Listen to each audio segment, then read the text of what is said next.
Varicose veins బాధితులకు శుభవార్త. హైదరాబాద్ లో ఉచిత కన్సల్టేషన్ మరియు స్క్రీనింగ్ కొరకు ఎవిస్ హాస్పిటల్స్ ని సంప్రదించండి. హలో రామ్ గారు. హాయ్ నాగరాజు. జీవితం చిందరవందరగా వెళ్ళిపోతూ ఉంటుందండి కొంతమందికి. సింపుల్గా చెప్పాలి అని అంటే ఎటైపు వెళ్తుంది, ఏంటి, ఏ విధంగా అవుతుంది అర్థం కాదు. కొన్నిసార్లు అన్నీ క్వశ్చన్ మార్కులే పడిపోతాయి మనకి తెలియకుండానే. కొన్నిసార్లు ఏమవుతుందనంటే మన దగ్గర హైలీ పొటెన్షియల్ ఉన్నా దేనికి పనికి రాకుండా అలానే కూర్చుండిపోతాము. ఎలా అనంటే పలానాది చేద్దాం అనుకున్నా కూడా బేసిక్ నాలెడ్జ్తో పాటు డీప్ సెన్స్ ఉన్నా కూడా దాన్ని చేయలేం. ఓవరాల్గా మాట్లాడాలి అని అంటే అందులో ఉండేటువంటి నన్ను నేను ఏ విధంగా తెలుసుకోవాలి, అంటే నేను ఎందులో బెస్ట్, నేను ఏంటి, నేను ఎందులోకి వెళ్ళాలి అని నన్ను నేను ఎలా తెలుసుకోవాలి, ఎలా వెతుక్కోవాలి. ఎందుకంటే 10 మంది నన్ను డిసైడ్ చేయకూడదు, 10 మందిలాగా నేను కాదు, నేనంటూ ఒక యూనిక్ పీస్ అనేటువంటి ఆలోచన అతనికి కూడా ఉండాలి. సో అది ఎలా అండి, how to identify our self అనొచ్చు, హిమ్సెల్ఫ్ అనొచ్చు, వన్ సెల్ఫ్ అని. ప్రపంచంలో ఈ భూమి మీద ప్రతి మనిషికి ఒక్కసారైనా మైండ్లో మెదిలే ప్రశ్న ఇది. ఒక 3 చాలా టఫెస్ట్ థింగ్స్ ఉంటాయంట ఈ భూమి మీద నారాజు. 1 ఉక్కు, 2 వజ్రం, 3వది తన్ను తాను తెలుసుకోవడం. 3 చాలా టఫ్, చాలా కఠినంగా ఉంటాయి. అందుకే మనల్ని మనం తెలుసుకునే ప్రయత్నంలో ఆ జర్నీలో వెళ్తుంటే ఎంత కఠినంగా ఉంటుందంటే ఇక ఎందుకు అనవసరంగా తెలుసుకోవడం అవసరం అని వెనక్కి వచ్చేయాలనిపిస్తుంది. ఎందుకంటే ఇంటర్నల్గా ఎప్పుడైతే ట్రావెల్ చేశాడో లోపల చాలా విషయాలు, చాలా ఫ్యాక్ట్స్ తెలుస్తుంటాయి. ఈ ఫ్యాక్ట్స్ని డైజెస్ట్ చేసుకోవడం కష్టం. అందుకని చాలామంది జర్నీ స్టార్ట్ చేసి వెనక్కి వెళ్తారు. ఎవరి గురించి అయినా చెప్పండి, మీ గురించి నేను చెప్పనని కాసేపు విని వెంటనే తెలుసుకోవడం కంటే మిమ్మల్ని వ్యతిరేకించడం మొదలు పెడతారు. అవును, తను తాను తెలుసుకోవాలి. ఎట్లా అంటే 2 రకాలైనవి. ఒకటి ఏంటంటే ఇంటర్నల్ సెల్ఫ్ అవేర్నెస్, అంటే మనం ఏంటో మనకు అంతర్గతంగా మన గురించి తెలుసుకోవటం. ఎక్స్టర్నల్ అవేర్నెస్, ఎక్స్టర్నల్ అంటే ఈ సమాజం గురించి తెలుసుకోవడం. ఈ సమాజం గురించి తెలుసుకునే ముందు నిన్ను ముందు అర్థం చేసుకోవాలంటే ఒక 4 విషయాలు ప్రధానంగా ఉన్నాయి. వాటిని అర్థం చేసుకోవాలి. Number 1 self. నా గురించి నాకెంత తెలుసు, నా గురించే ఇతరులకు ఎంత తెలుసు. అంటే ఇతరులకు నాకు 2 తెలిస్తే అది ఓపెన్ ఏరియా అంటారు. అంటే నేను బహిర్గతంగా బయట అందరికీ ధైర్యంగా చెప్పుకోదగిన నేను, వాళ్ళకు కూడా నా గురించి తెలిసినా పర్వాలేదని అనుకున్న నేను ఎంత శాతం ఉంది.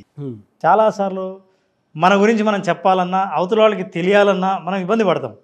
తెలియకూడదని అనుకునే ప్లేస్ కూడా ఉంటుంది. కానీ వెరీ వ్యాలిడ్ పాయింట్ సార్.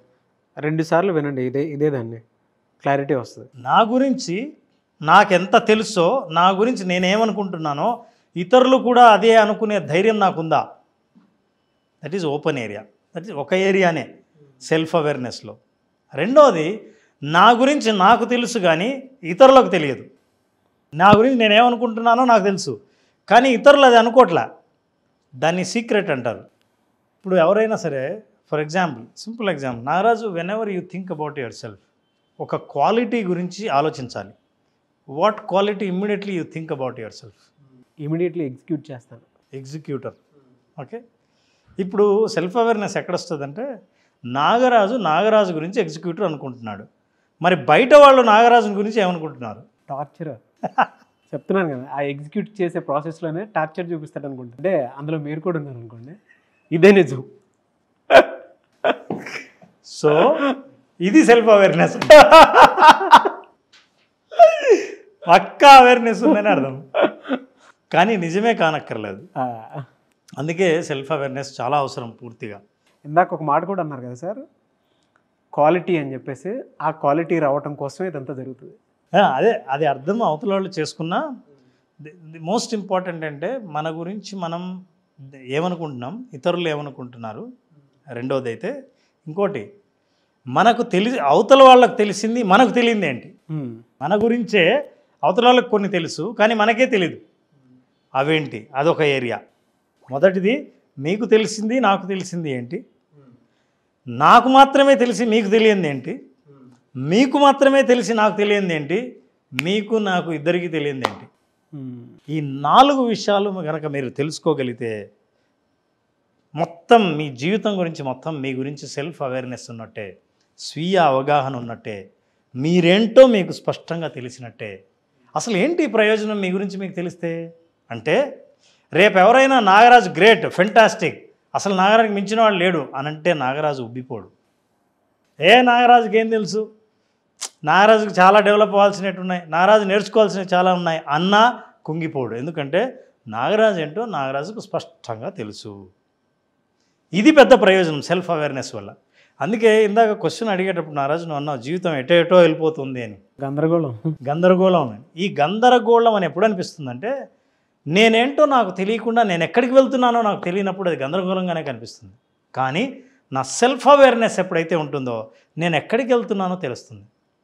ఊరు బాగా తెలిసినవాడు ఇటు నుంచి దగ్గర దామేమో ఇట్లా వెళ్తే మెయిన్ రోడ్డుకి వెళ్ళాలంటే ఏ డైరెక్షన్లో వెళ్తే మెయిన్ డోర్కి వెళ్ళొచ్చో, కొత్త దారి అయినా సరే మెయిన్ రోడ్డుకి వెళ్ళాలంటే ఏ డైరెక్షన్లో వెళ్తే వెళ్ళొచ్చో అంచనా వేయగలడు.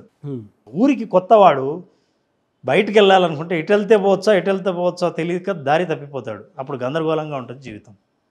సో ఈ 4 విషయాలు తెలుసుకోవాల్సిన అవసరం ఉంది. కొంతమంది ఉంటారు హై సెల్ఫ్ అవేర్నెస్ అంటే ఇంటర్నల్ అవేర్నెస్, లో ఎక్స్టర్నల్ అవేర్నెస్.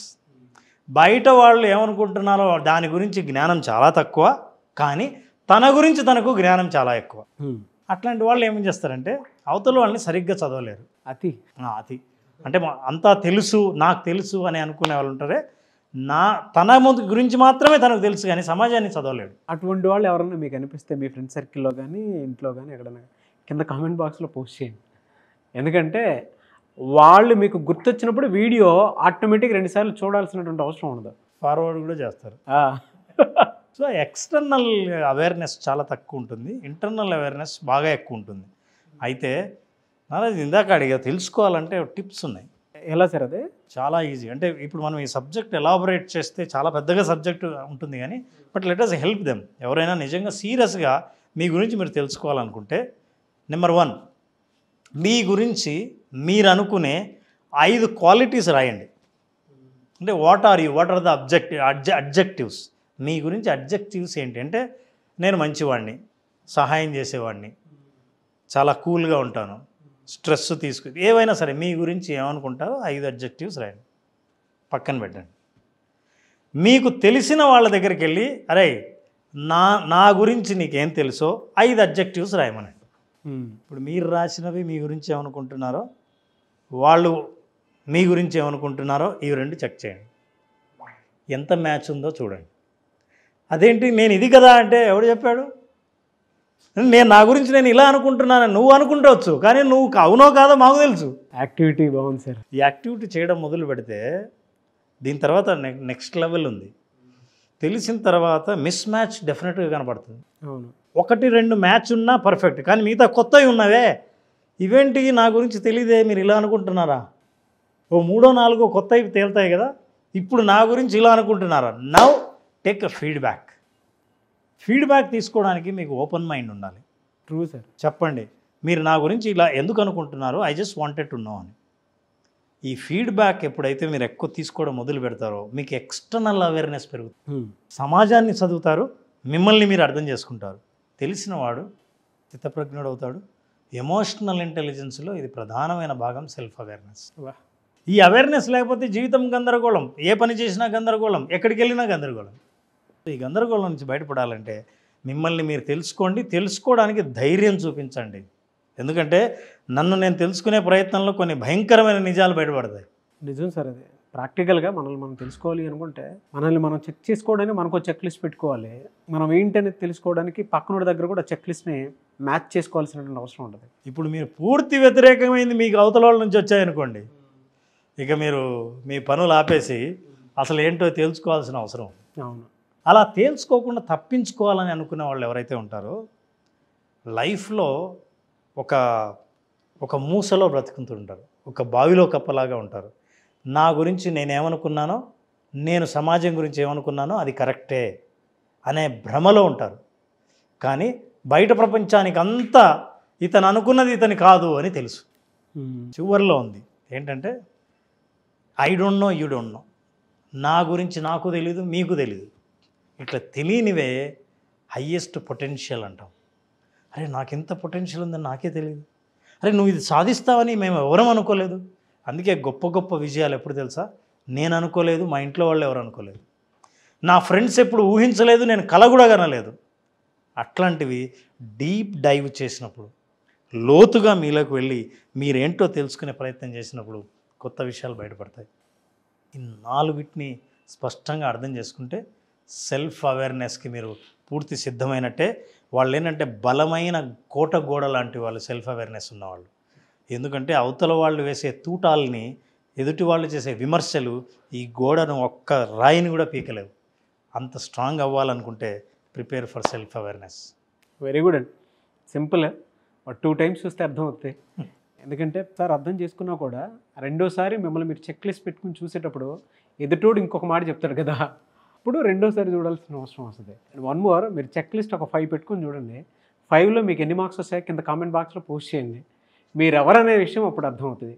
అసలు వాళ్ళు చెక్ చేసిన తర్వాత మీరు అనుకున్నవేంటి, వాళ్ళు అనుకున్నవేంటి అని ఆ 2 రాసి పెడితే కామెంట్లో నిజంగా ఇంకోటి ఇలా పెట్టాలంటే కూడా ధైర్యం ఉండాలి నాయన. చాలా సార్. అలా ధైర్యం ఉన్న వాళ్లకు నిజంగా వాళ్ళని వాళ్ళు తెలుసుకోవడానికి సిద్ధపడినట్టు అర్థం. అవును. So we appreciate them. Very good sir. Thank you so much Ram గారు. ఎనీవేస్ సార్, థ్యాంక్ యూ అండి. Thank you so much Ram sir. Great experience. అది నేను ఒక్కడిని ఫీల్ అవుతాను కాదు, క్లాస్ అయిన తర్వాత ప్రతి ఒక్కరు, అంటే మొన్న ఎన్రోల్ చేసుకొని ఎవరైతే అటెండ్ అయ్యారో వాళ్ళు కూడా మంచి రెస్పాన్స్ ఇస్తూ ఉన్నారు. ఫీడ్బ్యాక్ కూడా అంతే బాగుంది. థ్యాంక్ యూ అండి. Thank you so much. మళ్ళీ క్లాస్ ఎప్పుడైనా అవకాశం ఉంటుంది. ఎందుకంటే విజువలైజేషన్ అది ఎక్స్పీరియన్స్ చేయడానికి మీరు పెట్టింది కంప్లీట్ ప్రాక్టీస్. అవును. ఒక జీవితాన్ని అర్థం చేసుకోవడానికి, కెరీర్లో సక్సెస్ అవ్వడానికి, దాంతోపాటు చాలామందికి మనీకి సంబంధించినటువంటి బ్లాక్స్ కొన్ని ఉంటాయి. సో ఆలోచన ఎలా క్రియేట్ చేసుకుని ముందుకెళ్ళాలి అనేటువంటి దానికి, కొంతమందికి ఏమో జాబ్కి సంబంధించినటువంటి వాటిలో ఎంత త్వరగా క్విక్ చాలామంది గ్రాప్ చేసుకోవాలని ఉంటుంది, క్రాక్ చేయాలని ఉంటుంది. అవును. దానికోసమైనా సరే సో విజువలైజేషన్ ప్రాక్టీస్ అనేది మళ్ళీ ఎప్పుడు అవకాశం ఉంటుంది. అలాగే విజువలైజేషన్ ప్రాక్టీస్కి చాలా మంచి స్పందన వస్తుంది. ఎందుకంటే నేరుగా ఎదురుగా వాళ్ళ చేత ప్రాక్టీస్ చేయించే అవకాశం నాకు కూడా వచ్చింది. ఇది సెప్టెంబర్ 14వ తేదీన బ్యాచ్ స్టార్ట్ చేస్తున్నాం. September 14th. అట్లాగే ఈ ఎపిసోడ్లో స్పెషల్ ఏంటంటే 18th నాడు పున్నమి. ఆ పున్నమి రోజు స్పెషల్గా యోగ నిద్ర సెషన్ ఉంటుంది. పున్నమి రోజు రాత్రి యోగ నిద్ర సెషన్లో పాల్గొన్న వాళ్ళకి ఏవైనా సరే మానసిక రుగ్మతలు కానీ, నిద్రలేమి సమస్యలు కానీ ఉన్నవాళ్లే కాకుండా ఏవైతే మెంటల్ బ్లాక్స్ ఉంటాయో, ఆందోళనలు ఉంటాయో, భయాలు ఉంటాయో, నిర్ణయాలు తీసుకోలేకుండా ఆగిపోయిన బ్లాక్స్ ఏవైతే ఉంటాయో వాటన్నిటినీ రిలీజ్ చేసే యోగ నిద్ర 18th ఉంటుంది. 14th రిజిస్టర్ చేసుకున్న వాళ్ళకి మాత్రమే ఈ అవకాశం. 14th బ్యాచ్ స్టార్ట్ అవుతుంది. September 14th. యోగ నిద్ర కోసం చాలామంది ఎక్స్పెక్ట్ చేసేటువంటి వాళ్ళు ఉన్నారు. స్పెషల్ అకేషన్ డే రోజు పెడుతున్నారు. సో ఇది స్పెషల్ క్లాస్ అని చెప్పేసి చెప్పాలి. అవును. ఈ మంత్కి special class visualization practice September 14th నుంచి ఉంటుంది. కాబట్టి ఆసక్తి కలిగిన వారు స్పెషల్ క్లాస్లో కనుక మీరు ఎన్రోల్ చేసుకోవాలి అనుకునేటువంటి వాళ్ళు స్క్రీన్ మీద మీకు కాంటాక్ట్ నెంబర్ కనిపిస్తుంది. దాన్ని మీరు కాల్ ఆర్ మెసేజ్ వాట్సాప్ చేసి వెంటనే ఎన్రోల్ చేసుకోండి. Anyways thank you. Great experience and thank you so much Ram sir. Thank you.